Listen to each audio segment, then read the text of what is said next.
My guest tonight is David Wemhoff. He has a BA from Notre Dame in government. He's a Juris Doctorate from University of Pacific McGeorge. He has taught U.S. constitutional law, business, and government. He is also a writer. He has written a very fascinating article, Henry Luce in the American Century, and he has a book coming out on that topic. I guess it's an expansion of the article, correct? That's correct, Tim. Okay, great. Oh, Henry Luce. Henry Luce, who was he and why is he important in American history? Well, Henry Luce was the guy who founded Time Inc. And Time Inc. Was a company which exists to this day. And Henry Luce, through Time Inc., created 4 very well-known magazines which exist to this day. The first one was Time magazine, and then the other 3 were Fortune, Life, and then Sports Illustrated. These were all his creations. He's probably best known for Time magazine because Time magazine is said to have begun the whole news magazine genre of writing. He started with Britton Haddon, a fellow Yale alumni and a fellow member of the Skull and Bones, the magazine in 1923. Mr. Haddon died in 1929, and Henry Luce proceeded on with Time Inc. and with the magazine as the main publisher, editor, owner. He founded Fortune in 1930, and then Life magazine, which some listeners may remember, had a lot of pictures and a lot of short articles, and then of course Sports Illustrated, which I think everyone knows about. His magazines were very influential and very powerful. Henry Luce, and let me back up a little bit. Henry Luce was born in China in 1898. He was the son of a Presbyterian minister. And, religion is important in the book that I'm writing because religion is something that the United States government and the Americans take cognizance of. They understand the importance of it, and they understand the value of it. And so my book and this discussion will deal with religion. Now, he was a Presbyterian. The Presbyterians have a long history of subduing Catholics, particularly in Scotland. And that history, in many ways, continues to this day. Now, he went to Yale. When he was at Yale, World War I broke out, and Henry Luce went into the Army. He was a lieutenant, along with Britton Haddon, and together they trained soldiers in South Carolina. And Henry Luce had a real awakening down there. He saw that about 18 or 19% of the soldiers there had been to high school, and most of them had not. And the vast majority of them just simply did not know what was going on in the world, most notably when it came to the Lusitania, which was sunk by German U-boats during World War I, and which was made into quite a cause célèbre, helping to justify the U.S. entry into the war on the side of France and England. So that was sort of an epiphany, if you will, for Luce. He was surprised at how little the American men at a young age knew about the world. And after he got out of the Army and after he completed his studies at Yale, where he was a member of Skull and Bones, along with Haddon, he went out and he did some work, excuse me, and he collaborated with Britton Haddon in setting up Time Inc. His mentor was Walter Lippmann. Walter Lippmann was himself very well known. He was a writer, and he had been very influential in his writing and in his creation of really the forerunner of psychological warfare, psychological manipulation. He wrote a number of books. One of the more important of those books was something called Public Opinion. And that book came out in 1922, about the time Haddon and Luce were looking to start their company, Time Inc. and Time Magazine. And in that book, he really talked about how public opinion can be manipulated and how it should be manipulated, because people in democracies just can't run themselves. Luce was his student. Lippmann was Luce's mentor, and shaped how Luce thought, how Luce worked for really his entire career. One thing that capitalist societies really need more than anything, and America is a capitalist society and always has been, is that it needs engineers. It needs people who are able to basically break down barriers to the capitalist spirit. And now what I'm referencing here is some work by an Italian who was a Catholic statesman, a Catholic professor in Italy, and that was Amintore Fanfani. And he described the idea of the capitalist spirit, which infuses societies and makes them very materialistic. And he said the capitalist spirit is a spirit that seeks wealth for its own end and seeks to enjoy wealth. Doesn't really exhibit much of a concern for the afterlife, and is more concerned with this life, this world, and so seeks to gather and enjoy wealth as much as possible. There is a moral component to the capitalist, but it's a morality that is based on utility. And what the capitalist needs more than anything is to break down barriers to the spirit so it can open markets. And so markets meaning more consumers and hence more production, more commerce, and that's one thing America was based on, was commerce. And commerce means money, money means banking. So what you have in capitalism is you have this desire to break down barriers. Now what's a barrier to capitalism? Well, if you look at any business school book, they'll pretty much tell you. They'll tell you, that traditional societies can pose obstacles to economic growth. Well, that means capitalism, to the capitalist spirit. Because what the business school books are talking about is the production of things to satisfy needs. And there are a number of as many needs as there are ideas, I suppose. And you can create these needs and you can create these markets. And the more you have, then by golly, the better of a capitalist society you have, the better economy you have. But what you also have is you have a very materialistic economy and a very materialistic society. Is this what when they talk about Americanism or American ideology? Well, that's a very good point.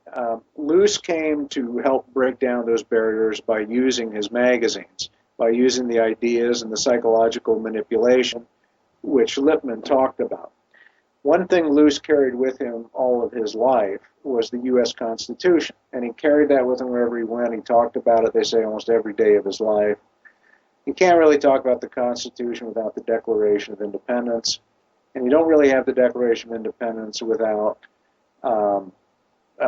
Common Sense, which was written by Thomas Paine, January 9th of 1776. It appeared on the streets of Philadelphia, and it really crystallized the whole ideology underlying the American society. And this ideology is reflected in and strengthened by the Declaration of Independence and by the U.S. Constitution and by the numerous decisions that come after that. The ideology that formed America is one that is quite suitable to the expansion of the capitalist spirit for a number of reasons, and that is because of the contents of this ideology which ordered this society. Now, I should say that when I'm talking about this society, I'm talking about America, I'm talking about the political entity, I'm talking about the United States or the USA or the U.S., and I think we have to keep that distinction in mind. A lot of times the word America is confused with U.S. There is a political entity called the U.S., there is a society called America. And that society called America is based on certain ideological principles. And those principles were set out by Tom Paine and Common Sense. And all the founders, even if they didn't like Tom Paine, they really agreed with what he was saying. They were really saying that is the basis of our society. And one of the most critical parts of that ideology was, for ease of reference, the privatization of religion. What that means is that religion becomes a private affair and it's reduced to worship, freedom to worship. So you can spend an hour every week, in your synagogue or church or mosque of your choice or whatever, and by golly, the government's there to protect your right to do that. However, that's where religion's supposed to stay. There was not to be any religious basis for the laws in the American society or in the political entity known as the U.S. Religion was specifically denied as there being a state religion. The First Amendment confirmed this, saying that there would be no established religion, which means not just an established church, but an established faith or belief system. Some of the colonies and then later states had established churches at the time that Paine was writing. And, by golly, those ministers, and they were all Protestant sects of one type or another, those ministers would oftentimes take it upon themselves to discipline some of the statesmen and some of the leaders in the colonies. I forget the source of what I'm about to tell you, but it is a book that recently came out. And it talked about how even Thomas Jefferson was disciplined by whoever the ministers were in Virginia. Well, that's an embarrassing thing for anybody who's in a position of leadership in a society. But more than being embarrassing, it's an obstacle to the capitalist spirit. If you've got a religion with certain principles, with a creed, with certain moral requirements, and you've got ministers who are there to interpret and to explain this creed, that can interfere with the desire to make money. That can interfere with breaking society down so that the capitalist spirit and capital can flow freely. And the business school books of today recognize that. Amatore Fanfani recognized it when he wrote his book back in 1935 called Catholicism, Protestantism, and Capitalism. So what Thomas Paine understood, he understood that too in 1776, and so did the American founders. They understood that too in their writings, especially in the Federalist Papers, which came after the Revolution. There is a very strong interest in the commercial value of America. And there were a number of colonial governors who were very well known by the founders, and they wrote about the commercial value of America. And of course, as I said earlier, when you're talking about commerce, you're talking about money. You're talking about money, you're talking about banks. And so you're talking about the accumulation of wealth through this capitalist spirit and the creation of wealth and the consumption of wealth. So Thomas Paine said, look, religion's got to be private. The American founders agreed there'd be no established religion. But also, too, as part of the American ideology is this idea of individualism. The individual is supreme. You've got several parts of the ideology. One is religion being privatized and out of the public realm. And in that case, what happens is you basically have the powerful interests who are going to be the commercial or money interests run the society. The second thing is the individual is elevated to a position of preeminence, and ethnicity is really eschewed. It means it's really not given any significance whatsoever. So you got a group of individuals, and then you have this whole idea of we're here for the accumulation of wealth. We're here, to make money, and that is the foundation of the American society, and it was what Paine saw, what was protected by by the ideology and encouraged by the ideology and also by the U.S. Constitution. Now, Henry Luce, fast forward about 140 years, he understood that too. He understood that the American ideology is an ideology which reorders societies. And it came to loggerheads with a lot of other ideas out there. My book, my forthcoming book, short title, John Courtney Murray, Time, Life, and the American Proposition, deals primarily with the early years of the Cold War from about 1945 to 1965. And at that point, they encountered communism. The Americans encountered communism, and communism was very communitarian.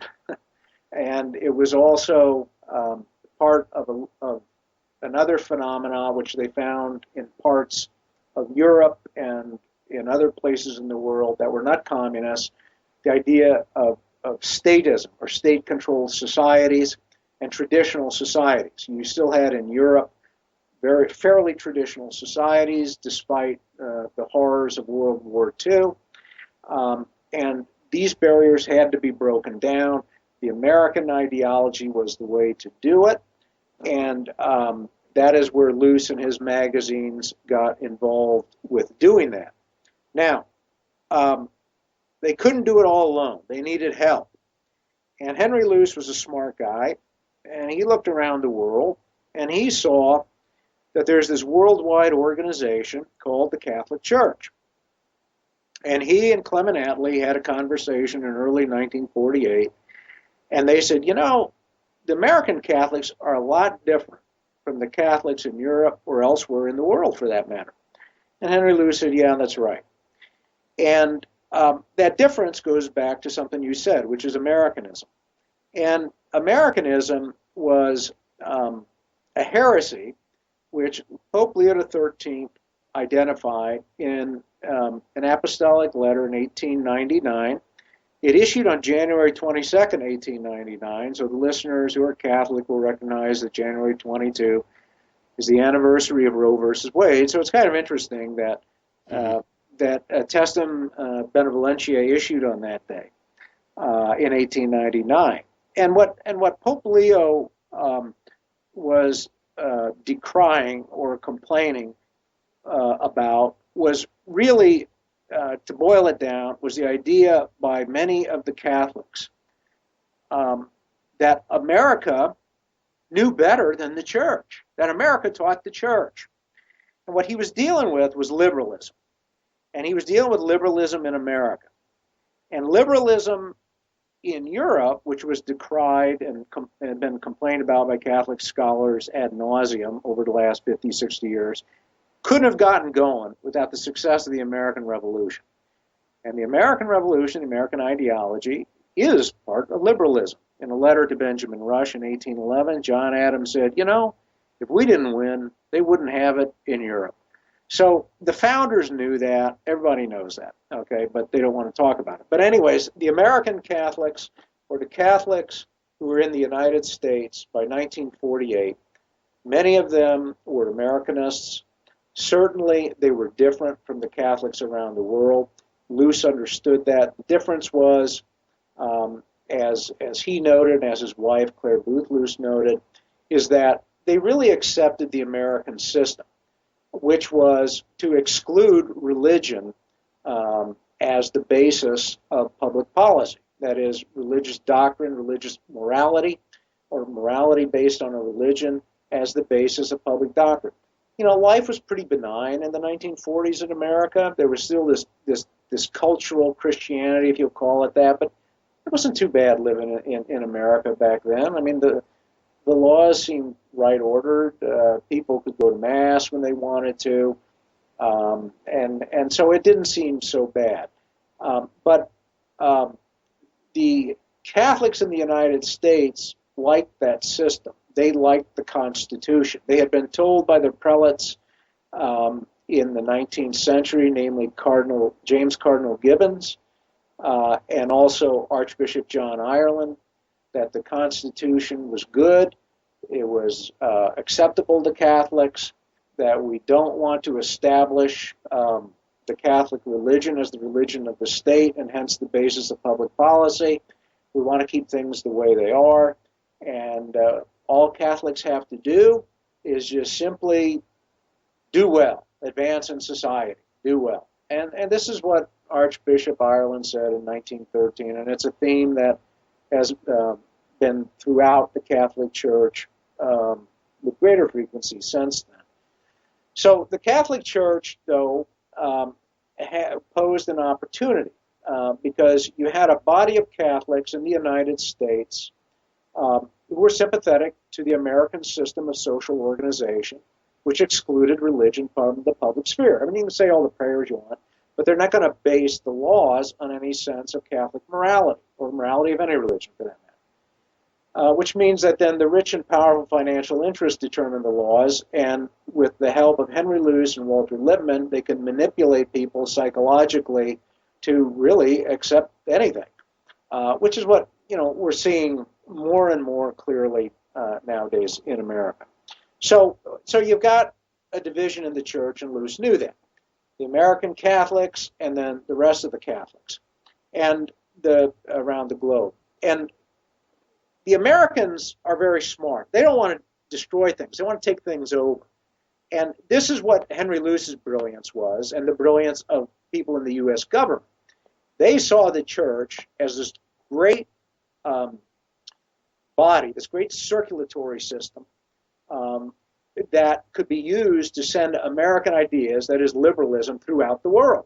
And it has been taken over. I'll cut to the chase, my book. It has been taken over. It's being used to send these ideas throughout the world. And the Catholic Church is in every country. It's got a parish in almost every little town. So it's this giant circulatory system that if they could get on board with accepting American ideas and the American ideology as good in principle, then they could help to spread the capitalist spirit throughout the world. A brilliant plan, one that Henry Luce undertook, and he got the assistance of the United States government by the early 1950s, and he got a number of Catholic churchmen to assist him.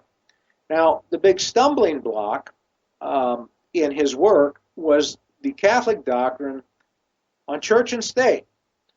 And the Catholic doctrine on church and state was at odds with the American system of church and state, and it was at odds with the American system of social organization.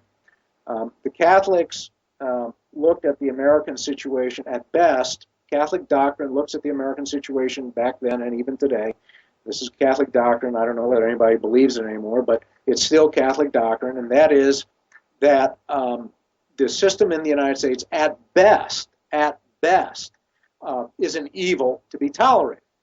That's because Christ is king, and he is king of all societies, a doctrine that was made clear by Pius XI in the 1920s. Therefore, every society has an obligation, according to Catholic theologians and Catholic doctrine. One of the most prominent Catholic theologians discussed in my book is Father Francis Connell, a Redemptorist. He is dead. He died in 1967. And he said, every society has an obligation to Jesus Christ, who is King of Kings. He is the King. You have a responsibility to the divine positive law of Jesus Christ, which is the Catholic faith. Now, Henry Luce didn't like that because if the Catholic Church leaders or the Catholic Church doctrine is such, then the Catholic Church is not going to spread those ideas, the American ideology, around the world. So he had to do something about that, and he did. And he found churchmen, a number of whom were in religious orders, to come up with the rationale to say that America is good, or rather that its organizing principles, the American ideology, in other words, is good in principle. It is good in accordance with Catholic doctrine. And that's where John Courtney Murray came in. John Courtney Murray was a Jesuit and a good friend of Henry Luce, and he devised the conception that all that a society has to follow is the natural law. And this was the fight within the Catholic Church in the 40s and the 50s and in the 60s between Connell and Murray and their minions on both sides. And Connell said, no, it's not just the natural law that the church has, that a society has to follow. It is the divine positive law of Jesus Christ. Everybody knows about Jesus Christ. Everybody knows about the Catholic faith. They got to follow it. Murray and the Americans said, no, it's just the natural law. Well, when you start talking natural law, there are as many natural laws as there are people on the face of the planet. And what we also have, too, is we have another very brilliant, which I think is very unique to the Americans because of the way that they've used it. And this idea of using phrases that you can read whatever you want into it. I mean, natural law, it can mean whatever you want it to be. It could mean a Catholic natural law. It could be a Protestant natural law. It could be a philosophical natural law, whatever you want. But this was the idea that the Americans were espousing through Henry Luce's magazines, through the Americanists like John Courtney Murray and others, and that even the United States government espoused through something called the American Proposition. So the American Proposition was something that was devised by Henry Luce and Father Murray, and the American Proposition was basically a restatement of Thomas Paine's American ideology, and that was injected into the veins of the Catholic Church on November 29, 1953. Henry Luce gave a talk at Prodeo University, which has since been renamed, and that is in Rome, and he explained the American Proposition, and it was very well received by the assembled Catholics. Prodeo University was something that was started by a Dominican by the name of Felix Morleone. Felix Morleone has, from a number of sources, been linked with the American intelligence services. It is also a fact that one of Luce's lieutenants, Charles Douglas Jackson, or C.D. Jackson, remarked how popular and how effective the American Proposition was by virtue of the way it was spread around the world through a number of channels, most notably Prodeo University, which targeted young Catholics in the business realm, and it taught them that the American system of social organization, namely through the Constitution and the Declaration of Independence, was the ideal. It was good in principle, it was good in practice, it should be implemented. And so what you had is you had the American ideology being spread by Catholics, and so you had basically the elimination of any spiritual or material values from the public sphere.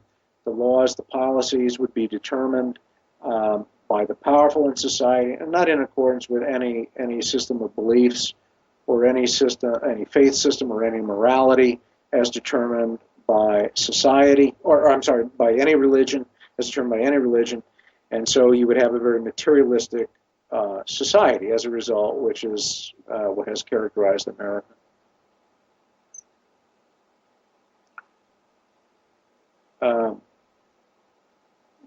That's kind of in a nutshell, I think, a large part of my book. I'm not sure if you have any other questions. So the gospel of Jesus Christ was replaced by the gospel of prosperity. I think that's a good way of putting it, a simple way of putting it. Okay. How this was done, that's what I would make a couple observations. First observation is Henry Luce himself. He was born in China. That's correct. Right. And he went to Yale. Yale was endowed, at least the name Yale, I think was a former employee of the British East India Company, correct? I'm sorry, who was a former employee? Yale University, I believe. I think was originally endowed by the British East India Company. You could be right. I don't really know the distant history of it. But he was a member of Skull and Bones, right? That is correct. He's a bonesman. He's in China, and of course that makes me think of the Russell Trust and the opium trade. Well, I'm not sure if he was involved in that. I'm saying, but he was involved in intelligence. When you think intelligence, you think drugs and narcotics and all that dirty business. But I think it's an interesting connection there. Well, he did work very closely with the Central Intelligence Yeah, Agency and with all the intelligence agencies. but I'm saying Um, that this reflects a certain ideology or worldview. Whether it's the British East India Company, which was sort of this corporate monstrosity that was chartered by the British Empire, which arguably you could say was the British Empire, and some of the the forces that Henry Luce backed in the 20th century, which was big business and international capitalism. well, I think that it's I think there's some distinctions that should be made. I think that yeah, international capitalism was certainly advanced by the efforts of Henry Luce. What the American system offered, different from the British system, was that it puts real power in the hands of private individuals. Mm-hmm. Though it looks like the people rule. You're given the illusion the people rule, but actually the real power is in the hands of private individuals. And that's the significance of the First Amendment, because what the First Amendment does is we're not going to have a state-established church, which means there's now no check on the government by religion. And it says that the press is going to be free of any government interference, which means that's very significant, because that means now that the press and your cultural engines are now safely in private hands. And culture can shape people's perspectives. Remember, we were talking about Lippmann, and we were talking about psychological warfare that Charles Douglas Jackson, who was a lieutenant of Henry Luce, was involved in.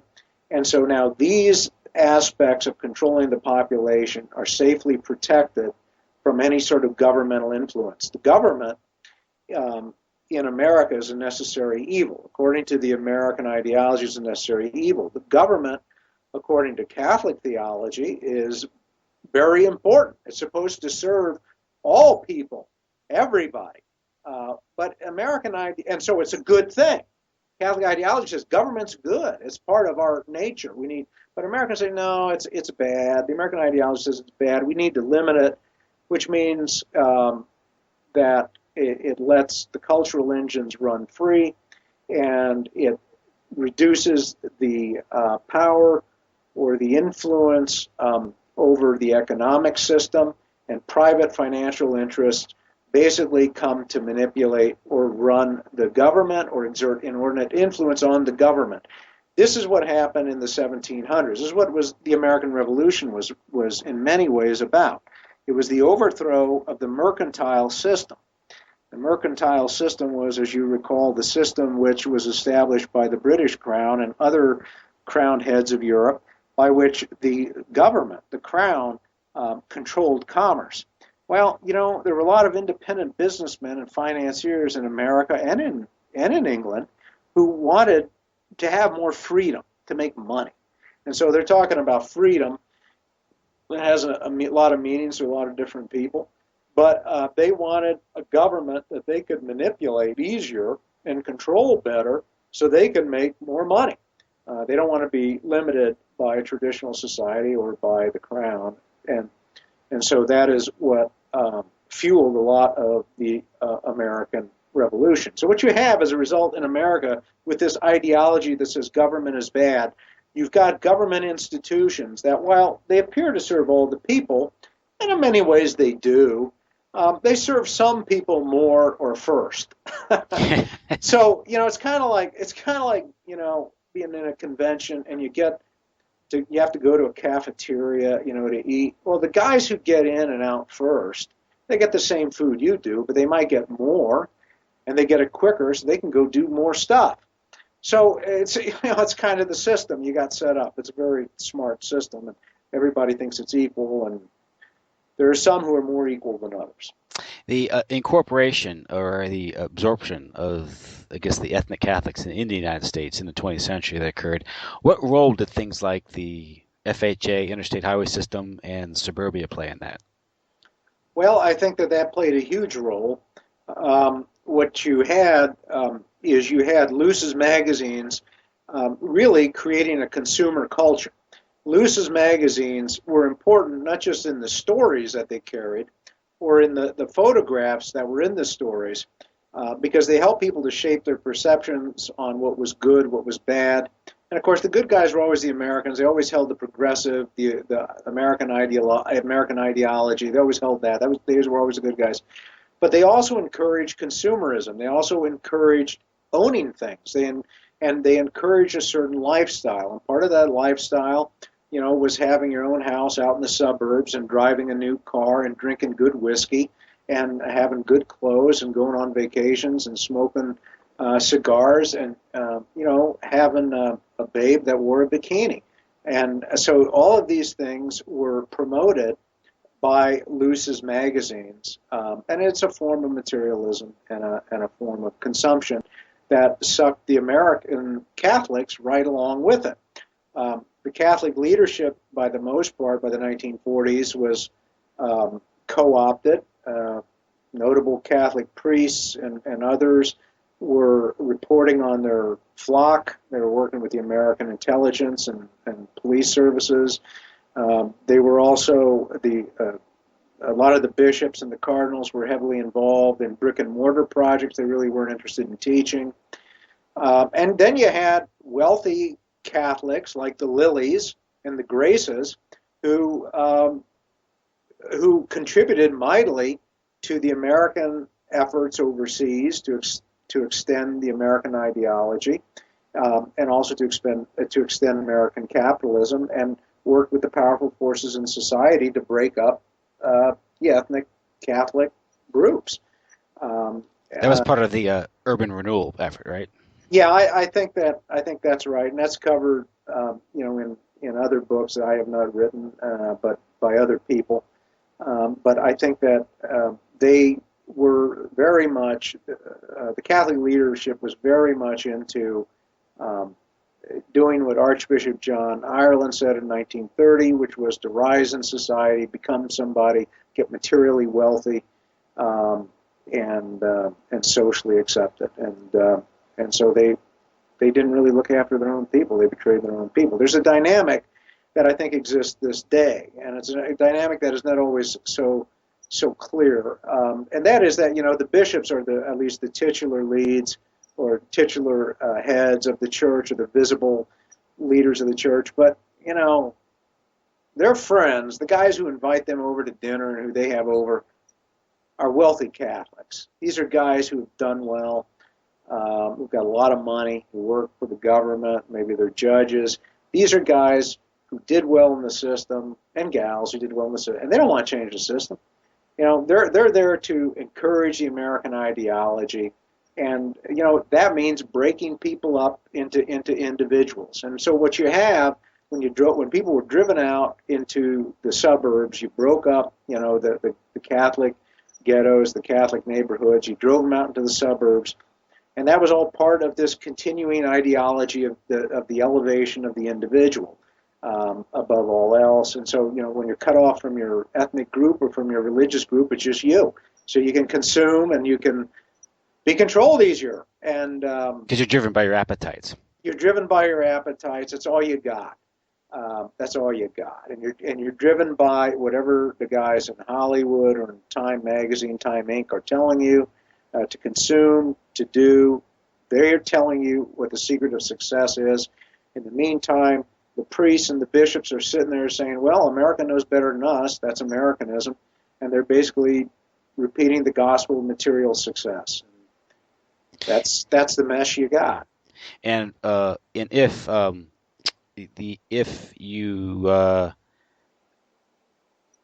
you are driven by these base needs or desires, if you're in a position to provide them, it makes you all the more malleable in the hands of the culture makers, I guess.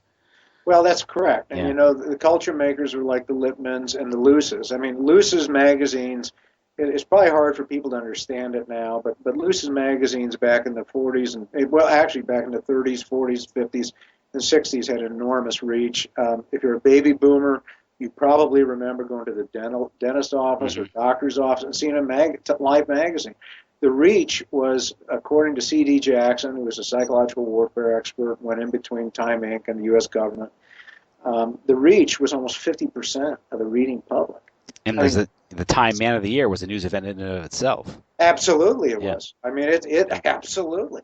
yeah. If you made the cover, you were somebody. And of course, John Courtney Murray made the cover, correct? Yes, he did. He made the cover in December of 1960, and that was his book. Because of his book, We Hold These Truths, and he was the guy who explained why America is acceptable to the Catholics, and that Catholics have got to defend America. And that was, of course, right after the election of John F. Kennedy. So that's correct. John F. Kennedy was elected in November of 1960, and so you had Americans arriving to the presidency, and so it was good. You know, you could accept America. It was all okay. A confrere of John Courtney Murray was a man by the name of Gustav Weigel. Weigel was a Jesuit. He gave a speech on September 27, 1960, during the presidential campaign. He gave it, I think, from the Basilica in Washington, D.C. I'm drawing a blank on that right now, but it was a famous speech. The prelates, the hierarchy said nothing. But basically, what Weigel said is he said every Catholic politician is a divided person. You have your faith, you keep that at home, and then when you go to work as an elected official, you know, you do what the powers that be tell you to do. Well, that's Mario Cuomo's position. That's the position of every Democrat and every Republican. personally opposed? Yeah, personally opposed, but I got to support it. So that's where it came from, and the Catholic hierarchy allowed that, and they allow it to this day. The I don't think you can exaggerate the importance of what happened with suburbia and the cultural change in America. I know E. Michael Jones wrote a couple books touching on that. One is the Libido Dominandi, Sexual Liberation and Political Control, and more directly with his Slaughter of Cities, how this was an operation, a psychological warfare operation conducted by the foundations and the intelligence agencies and the U.S. government in and of itself to alter the demographics of the country, change the culture, and it also affected entertainment and news because for the longest time, it was the Catholic ethnic neighborhoods that kept Hollywood on a short leash. And once those neighborhoods were broken up, the production code vanished, and you had open pornography, the normalization of pornography and entertainment, the sexual revolution, the pill, and all that. So it was a broad-based cultural warfare program lasting for decades. Would you agree? Well, yeah, I know Dr. Jones has written extensively on that, and I can't disagree with anything he's written. What I would add, though, based on my own research, is that really by 1945, the Catholic Church was a hollow church in America. You don't get the collapse of the production code and pornography and sexual liberation without certain fundamental principles put in place before then. And those principles, I believe, are directly related to the founding principles of American society, which is the primacy of the individual. Religion is a private matter. You determine it on your own. Government's a necessary evil, and it's not supposed to control the culture at large. And so civil society at large knows better. And of course, the so-called sexual revolution, came out of Hollywood and came out of private concerns. If you had a government which was organized in accordance with Catholic doctrine, and even in accordance with the ancient Greeks, which was concerned about the welfare of society, in accordance with the principles of Catholic teaching, is supposed to be concerned for the temporal welfare of society, which means the protection of the Catholic faith and the propagation of the Catholic faith. Mm-hmm. If you had that society, you wouldn't have had a sexual revolution. But you didn't have that society in America. You had the cultural engines in the hands of private individuals, and you had a hollow church that said America teaches the church. We don't know anything. America knows everything, which is a complete reversal of Jesus Christ's statement in Matthew 28:19 to the apostles right before he went into heaven, that you are to teach the nations. We've got a fundamental idea here, which is at odds with Americanism. Christ said the church teaches the nations, which means America. And Americanism says, no, Christ was wrong. America teaches the church. And that is the fundamental struggle. Most Catholics today all over the world believe that America teaches the church. And so you have this giant circulatory system sending out these ideas, most notably this vague idea of religious freedom. This is why many, I guess, patriarchal Catholics would say side with the government with the Iraq War and disregard the popes. Condemnation. Absolutely, Yeah. absolutely. I don't think the Catholic hierarchy is taken very seriously by anybody really. I mean, they still are important. It's still important to get their approval, to get them to go along with the program. But if they don't go along with whatever the program is, they just get tuned out, or they get ridiculed, or they get attacked, and the rank and file laity end up going with the cultural engines, the media, the academic centers, the moneyed interests, and the politicians, and that's it. I guess this, of course, this ironic position just invites more contempt as opposed to being militant in these issues. Yeah, I Yeah. think that that's correct. I think that I think that's correct. By not proclaiming the gospel, by not teaching societies, the church's voice gets weaker. Yeah. What if we say around 1914, or it's 1917, the Catholic Church has said, no, you cannot go off to fight World War One. Well, that would have had huge repercussions. I mean, the church, the Pope in Rome could very easily have said that, and actually, some people have made those comments recently. The Pope uh, could always issue uh, directions that Catholics are not to fight anymore.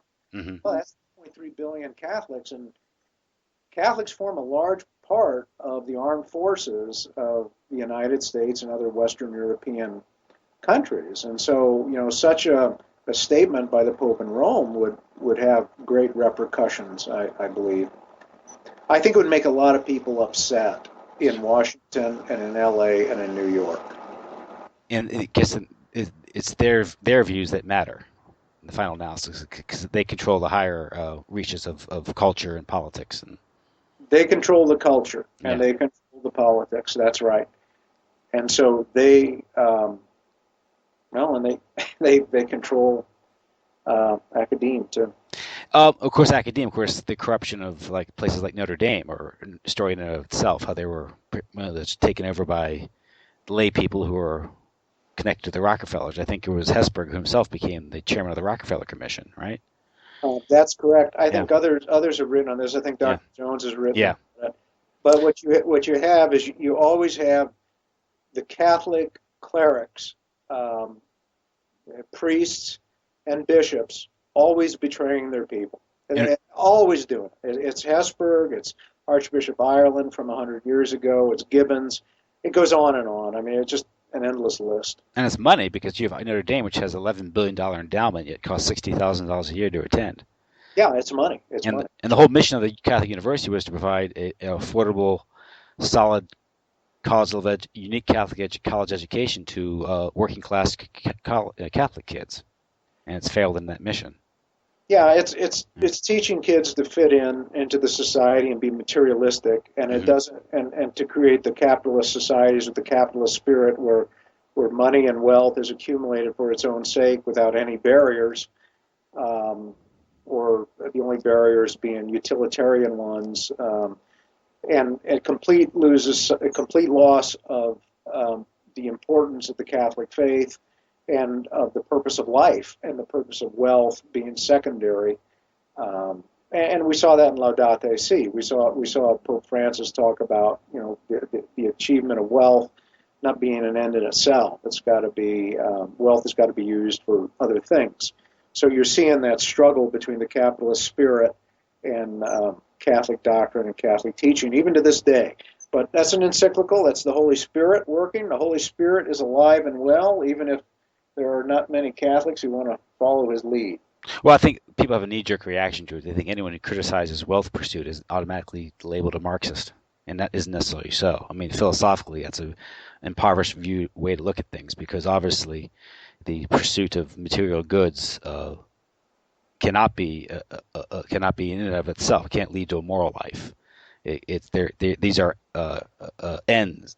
as opposed to being a means to an end, and that's the problem. And so Americans, when they get a pope saying things like that, they won't read the encyclical, and they'll say that he's attacking America or he's attacking capitalism. We have to defend that as good Americans. So Well, and that's exactly yeah, what you see. That the reaction that you see, and that's covered in the press, is a reaction that indicates the division of Catholics along the American lines of conservatives and liberals with a small L. The reality is that just about all Catholics in the United States are liberals with a capital L, and they fall into one of the two camps, and so they're either criticizing the Pope or they're not. But they all agree the American system is the best system, and a so social organization. they violated the commandment of putting false gods. Yeah, I think that's right. I think that there are a lot of Catholics are violating their own belief system, but a lot of them just don't even know their own belief system. They're just not taught it. I went to Catholic schools all the way through Notre Dame myself, and we weren't taught the faith. We weren't taught the encyclicals. I mean, Yeah. 22 years old. What's an encyclical? It's like Yeah. I mean, come on. Now, yeah, we're coming close to our end of our interview, so I want to kind of, if I can wrap my head around what you're saying here about the American proposition and what that means towards Catholics and what it should be. Basically, what you're saying is by suggesting, by creating a separation of church and state, and saying that government has no organic relationship to the people, that is a necessary evil. It's denying the people, particularly Catholics, but the people in general, so any sort of corporate representation to oppose the narrow private interests that inevitably are going to leverage their wealth to take over society, be that financial or political or cultural. Is that a fair representation of what you're saying? Yeah, I think it is. Let me refine it a little bit. We always hear about how the U.S. government is this brilliant institution with the separation of powers, Mm-hmm. and that's fine. That's nice. But while the legislature checks the executive checks the judiciary checks the legislature, and on, who checks the government? And that's what religion did. When you had state-established religions, and by the way, the United States was the first ever secular government ever created by mankind. Total break with 5,100 years or 5,200 years of recorded history. Total break with 1,700 years of Christianity. Complete. And if you take Christianity going back to the time of Abraham as part of being part of the new Israel, you're talking about a complete break with biblical principles. Complete break. That's what America represented. And what happens when you do that, you have a secular society where the power rule through the government. But the higher society always comes to shape the lower. So people complain about secularism today. Well, it started in 1776, and people complain about people just don't believe in anything anymore. Well, what is in the public sphere comes to teach what is in the home. That's the way it works. So, this is a bitter pill for many to swallow? Because I think I know I understand what you're saying, because they have such a strong belief in the American creed. Yeah. And what they've been taught, what they've been taught is their history, which isn't necessarily what really occurred. So it's patriotism. It's all wrapped up. The great crimes of the American state are whitewashed, not really talked about. But you're sort of advocating sort of maybe a Byzantine or Eastern style of Christianity. Would you say where there is? No. I think what I present in my book and in my writings is the Catholic doctrine. I mean, the Catholic doctrine has not changed.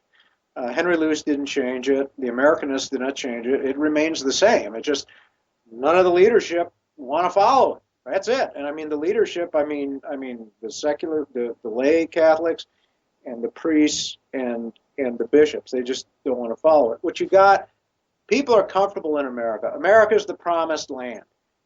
There's no problems over here. You don't have any large civil disturbances. You have food, you have lodging, you've got employment. You can entertain and indulge every single one of your appetites. Mm-hmm. I mean, it's not like this in other parts of the world. You can say whatever you want. You can have your own, podcasts. You can write whatever books you want to write. Who wants to change that, Tim? Yeah. Because you can make a living, you can be somebody, you can be rich, you can be the good guy. That's the brilliance of the American system, okay? You got legalized abortion. It's constitutionally protected. Now you got so-called gay marriage constitutionally protected. Okay, fine. You're against those things. Go stand outside with a sign because your religion tells you you are and say that stuff is bad.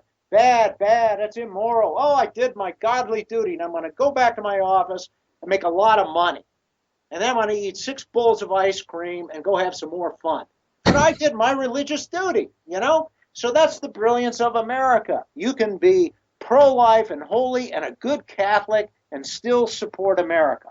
And the beauty of the American system of separation of church and state, and that's an entire discussion on its own, but the beauty of that system is that it ropes in the institutional churches to support this system. Pluralism was viewed by John Madison in Federalist Number 10 as the way to control all the religious sects or groups and to get them to support America and the American ideology and the so-called separation of church and state, which is the disestablishment of church and state. And we need to explain separation of church and state. Maybe that's another discussion. But to accept the American system without any sort of religion to determine or to inform the public policy. That's what the religions in America support. And all they want, when all this fight about religious liberty is about, is for them to maintain their little fiefdoms. So the Bishop of Fort Wayne, South Bend, Bishop Kevin Rhodes, can keep his hospitals and his charities and his churches and his sacramental marriage and his universities, and they won't have contraception and they won't pay for abortion. But by golly, that's his little fiefdom. And the rest of us, you're on your own. And of course, being tax exempt is a good tool to rein in the churches too, keep them under control. It is. Yeah. Just one more way that used to muzzle the churches. It's the hammer, right? Yeah. Wow. Yeah. Wow. It is. You're giving us a lot to think about, and it's true. It's the going back and questioning the presuppositions or the foundations of the American system and that's what maybe people find so difficult because we've been raised to think that America is the greatest country ever, and our society is the most ideal society ever to exist, and everyone wants to be Americans. And it's hard for Americans to really entertain the notion that there are other ways of living, there are alternative systems and other cultures.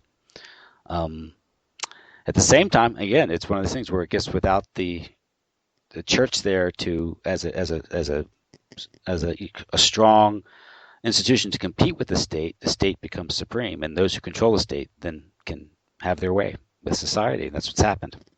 Well, I think that there's a lot of truth in that, and there's an international dimension to this because of the success of Henry Luce and the American proposition. Okay, what you have now is the one institution that could effectively check the American ideology and quite honestly, U.S. power around the globe has become an adjunct of American cultural power.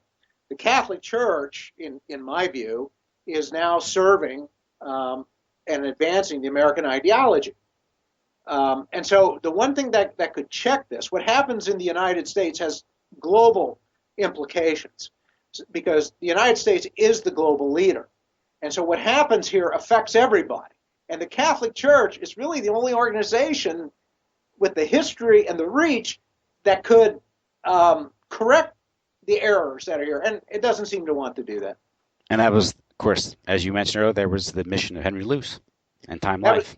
And by golly, he succeeded. And I've got to tell you, in all honesty, he was one of the most brilliant men who ever lived. I think the most brilliant, I'm being a little partial here, but I think some of the most brilliant people, if not, I think some of the most brilliant people who ever lived have come from America. I think the founders were brilliant men without equal, and I think Henry Luce was one of the greatest minds ever. Yeah. Well, David, Mr. Wemhoff, listen, I want to thank you for coming on my show tonight. It's fascinating.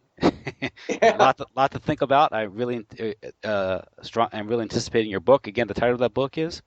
It is John Courtney Murray, Time, Life, and the American Proposition. The CIA's doctrinal warfare program changed the Catholic Church. And that's Fidelity Press? That's Fidelity Press. I think it'll be out, good Lord willing, within a couple of months. Great. Okay. Look forward to that. Thank you and good night. Well, thank you very much.